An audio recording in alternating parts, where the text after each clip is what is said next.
Bonjour et bienvenue dans Des mots, une œuvre, un podcast mêlant art visuel et littérature. Des mots, une œuvre est un podcast du Musée des Beaux-Arts de Lyon, réalisé en partenariat avec le Théâtre National Populaire, TNP. Ce podcast fait dialoguer des œuvres des collections du musée ou d'une exposition en cours, avec des textes poétiques, philosophiques, historiques, des essais, des romans ou des écrits d'artistes. Amours impossibles, la fiancée d'Abydos.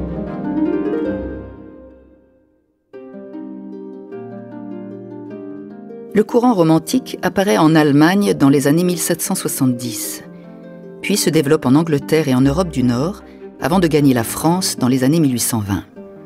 Ce mouvement, qui touche tous les arts, peinture, sculpture, littérature, théâtre, musique, opéra, danse, s'oppose à la pensée rationnelle qui domine depuis 2 siècles.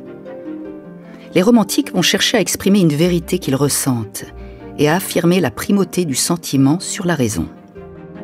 Eugène Delacroix, chef de file du romantisme en peinture, a souvent puisé son inspiration dans la littérature, domaine qui le passionne. Plusieurs de ses œuvres empruntent ainsi leur sujet à Dante, Shakespeare, Hugo, Goethe et fréquemment aux auteurs anglais contemporains Walter Scott et Lord Byron.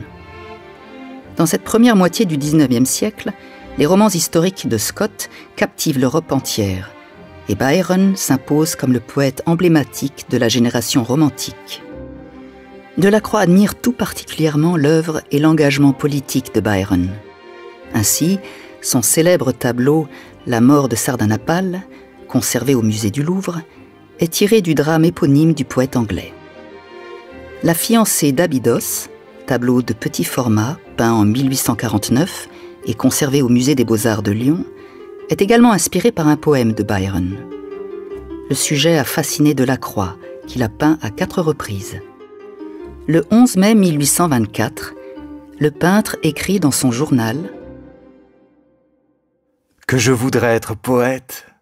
Le poète est bien riche. Rappelle-toi, pour t'enflammer éternellement, certains passages de Byron. Ils me vont bien. La fin de « La fiancée d'Abydos », la mort de Sélim, son corps roulé par les vagues, et cette main surtout, cette main soulevée par le flot qui vient mourir sur le rivage.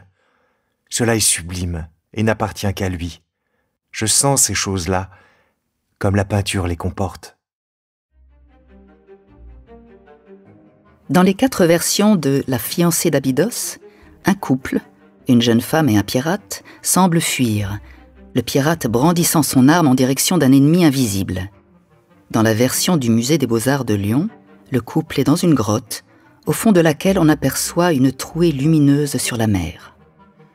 Dans son poème en 2 chants, composé en 1813 et se déroulant à Abydos, à l'ouest de l'actuelle Turquie, sur les rives du détroit des Dardanelles, qui relie la mer Égée à la mer de Marmara, Byron raconte comment Zuleika, promise à un mariage forcé, avoue son amour à son frère Sélim. Lors d'un rendez-vous secret, celui-ci lui révèle qu'il n'est pas son frère, mais son cousin, son père ayant été assassiné par celui de Zuleika, le pacha Giafir. Sélim confesse également que, méprisé par son père adoptif qui refusait de l'initier au combat, il est devenu pirate. Enfin, il demande à Zuleika de s'enfuir avec lui, afin d'échapper à l'homme auquel elle est promise. C'est le moment qui suit cette confidence que Delacroix a représentée. Byron décrit la réaction de Zuleika, qui n'aura pas le temps de répondre à Sélim, car les sbires de Giafir surgissent pour arrêter les jeunes amants. Zuleika demeure saisie, fixe et muette de douleur. Sa forme semble être durcie, comme jadis, dans son malheur, Niobé, l'orgueilleuse mère, transformée en un bloc de pierre.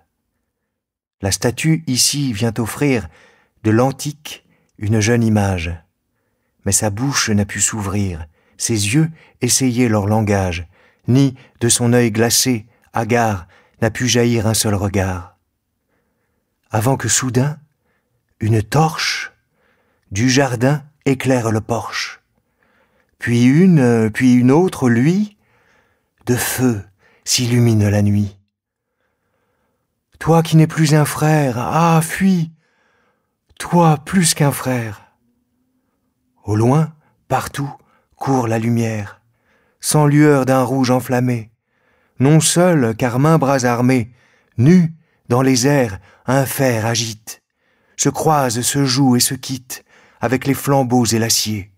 L'on cherche, en fureur le dernier, Giafir a brandi son sabre, l'on s'approche. Sélim, doit-il trouver sa tombe sous la roche? C'est ce moment précis que Delacroix a choisi de représenter. Moment de tension suprême, où tout peut encore arriver. En effet, Sélim n'est pas seul. Il compte sur l'appui de son équipage de pirates.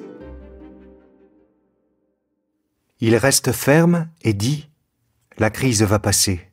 Un baiser, Zulaïka, le dernier, un baiser. Ma troupe peut entendre, auprès, le son d'alarme, et du rivage voir la flamme de mon arme, mais nous sommes trop peu, et nos coups superflus seraient vains, mais n'importe. Un autre effort de plus. » De la caverne, il s'élance à l'entrée. D'un coup de feu, les airs ont retenti. De Zulaïka, l'être est glacé, saisi. Sans tressaillir, l'œil sec, elle est comme atterrée, fixe de désespoir. Ils n'ont pas entendu, ou s'ils rament vers moi, c'est pour me voir perdu. Viens donc, sors du fourreau, paternel cimeterre, l'explosion les a tous attirés sur moi. Fer, as-tu jamais vu plus inégale guerre? Adieu, ma Zulaïka, d'ici retire-toi, et demeure en dedans, laisse passer l'orage. Sur toi, de Giafir, s'émoussera la rage. Ne bouge pas, de peur que, vers toi, par hasard, ne s'égare une balle. Un seul perfide dard. Mais crains-tu pour ton père? Ah, plutôt que je meure, avant qu'on se conflit, mon fer, le cherche, non. Quand il m'appellerait un lâche, un vil poltron, dût sa main me verser le poison à cette heure. Mais irai-je en agneau rencontrer leur acier? Non, mon bras frappera, hors le sien, tout cimier. D'un bond, il gagne la terre, et le premier de la bande qui fond sur lui, déjà mord la poussière, le crâne ouvert, informe tronc. Un autre tombe, autour, en foule d'ennemis, l'essaim s'est pressé. De droite à gauche, il le refoule, affrontant ce flot opposé. À 5 rames près du bord même, sa nef paraît, avec vigueur. Ses compagnons, efforts suprêmes, rament, oh, s'ils avaient le bonheur d'être à temps pour sauver leur frère, car la vague a baigné son pied. Sa troupe, fendant l'onde amère, dans la baie a brandi l'acier. Plongeant, s'élançant à la nage, désespérés, ils vont lutter, et touchent enfin le rivage, au carnage pour ajouter. Car déjà son meilleur sang coule, et rougit la vague qui roule. L'on croit encore alors à une possible victoire du valeureux Sélim, mais... Respecté par le plomb, par le fer épargné, ou le sentant à peine au milieu du carnage, Sélim, trahi du sort, partout environné, se porte où le flot vient se briser au rivage. Sur la terre, il avait posé son dernier pas, frappé le dernier coup qui donna le trépas. Hélas, pourquoi, d'ici, détourna-t-il la vue pour chercher une amante à ses yeux disparus? Vain regard. Cette pause a décidé son sort. Un coup d'œil va fixer, sceller l'arrêt de mort, ou du captif, sans fin, river la triple chaîne. Triste gage d'amour, dans l'angoisse et la peine, l'espoir dure toujours dans le cœur des amants.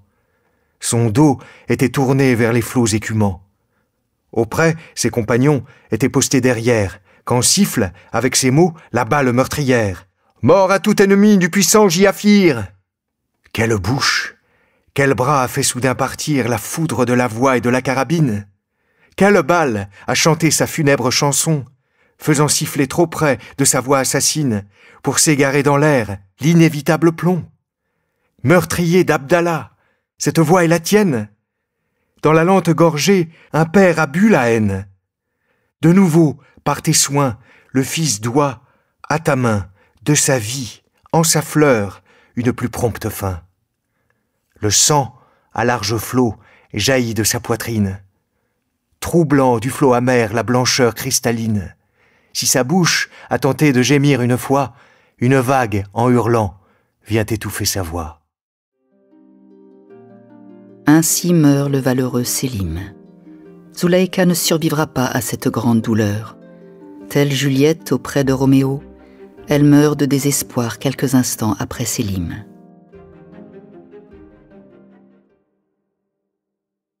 Oh, l'horrible tourment pire que la folie. Ver rongeur, immortel et qui jamais ne dort. Malheur à Giaphir, sa rigueur est punie. Cet astre s'est couché qui luisait le matin. Sur les rives d'Élée, l'étoile plus ne brille. Qui l'éteignit? Le sang par ta main répandu. En vain ton désespoir crie à l'écho, « Ma fille, où donc es-tu » L'écho répond, « Où donc es-tu » La nature, comme compatissant à la douleur des jeunes amants, fait pousser une rose à l'endroit où ils sont tombés. Une rose incolore, en ce lieu solitaire, la main du désespoir semble l'avoir plantée, tant elle est pâle et frêle. Au plus léger zéphyr, la feuille vacillante en serait agitée. Et pourtant, la tempête aura beau l'assaillir, quand plus rude qu'un ciel d'hiver, la main humaine à sa tige voudrait de force la ravir. Inutile est l'effort, la violence est vaine, on verra dès demain la rose refleurir. Toute la nuit, près du rosier, un oiseau gémit, invisible, et tire d'un suave gosier, quand frémit son aile flexible, des accords dignes des houris. Le rossignol, au son magique, n'a pas, pour enchanter les nuits, des soupirs si mélancoliques. La tristesse est si calme et libre de terreur, qu'on voudrait de l'aurore arrêter la lueur, qui vient de ses accents, hélas, rompre le charme. On voudrait plus longtemps pleurer, veiller encore, sous cet étrange son de suave mélodie. Mais du jour rougissant, quand éclatent les sorts, avec lui, des accords, expire la magie. Il est de jeunes cœurs, cet âge aime à rêver, de ces crédules cœurs, épargnez-leur le blâme, qui pensent quelquefois d'erreur pour se bercer, que ce chant si perçant, si profond et plein d'âme, en syllabes s'unit et forme à l'unisson un mot de Zuleika retraçant le doux nom.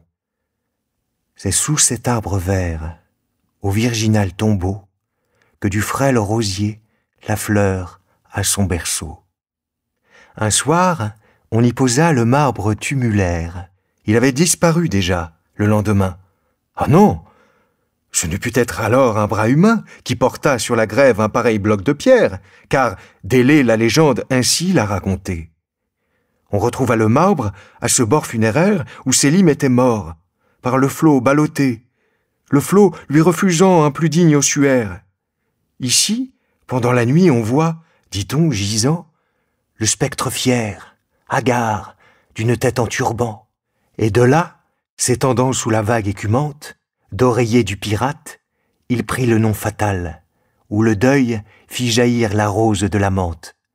Elle fleurit encore, ornement sépulcral, pâle, froide, isolée, humide de rosée, car l'aurore, en naissant, la baigne de ses pleurs. Telle de la beauté, la joue est arrosée, de larmes au récit de tragiques douleurs. Ce drame à la fin tragique est né dans l'esprit de Byron en écho à l'histoire antique des amants maudits, Héros et Léandre. Léandre traversait chaque nuit à la nage le détroit des Dardanelles pour rejoindre sa bien-aimée, jusqu'à une fatale nuit de tempête qui lui ôta la vie. Cette légende a tant marqué le poète anglais qu'avant d'imaginer la fiancée d'Abydos, il a lui aussi entrepris la traversée à la nage d'Abydos à Sestos.